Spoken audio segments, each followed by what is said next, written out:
네, 일제 수상한 군사시설은 바다뿐 아니라 육지에서도 발견됐습니다. 당시 비행장이 있었던 무안 그리고 영광에도 일본 군사시설이 상당했는데요. 비교적 온전하게 남은 것이 있는가 하면 흔적을 찾는 것조차 쉽지 않은 곳도 많았습니다. 이성각 기자가 다녀왔습니다. 일제강점기 일본 육군 비행장이 있었던 무안군 현경면. 황토밭 끝자락에 콘크리트 진지 일명 토치카가 있습니다.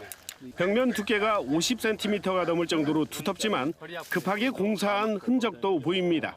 바닥에 틀을 만들고 콘크리트 탓을 전에 멍석을 한번 깔았어요. 그 이유는 나중에 그 틀을 탈거할 때 편리하게 하기 위해서. 이 진지와 200여 미터 떨어진 진지를 잇는 긴 참호가 있었다는 증언도 나옵니다. 일본 사람들 통로를 만들었는지 그 나무로 해서 이렇게 짜갖고 길을 만들어놨는지 다 꺼져버렸어요. 예전에 있었다던 참호길을 따라가니 밭 한가운데 비슷한 모양의 또 다른 진지가 나타납니다. 일본의 전문가들은 당시 일본 규슈 육군 비행장의 토치카 형태와 비슷하고 기능도 유사한 낙하산 방어용으로 추정했습니다. アメリカ軍が日本軍の飛行場にパラシュート部隊を降下するんじゃないかっていうので、抵抗するための陣地っていうのが宮崎県の飛行場にも同じようなこういう統治下がありまして。 취재팀은 무안 망운 비행장이 내려다 보이는 산 정상 부근에서 일본군 동굴을 추가 확인하기도 했습니다. 영광 가마미 해수욕장.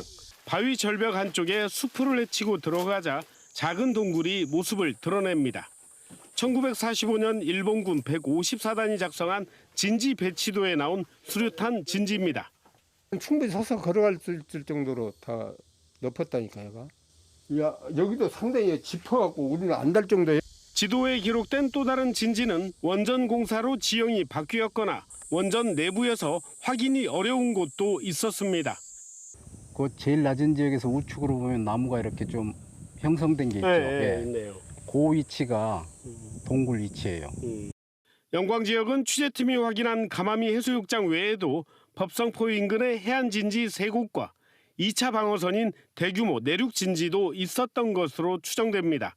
방어선 구축을 명목으로 전남 해안은 물론 내륙까지 들어섰던 일본 군사시설이 기본적인 조사도 없이 잊혀져 가고 있습니다. KBS 뉴스 이성각입니다.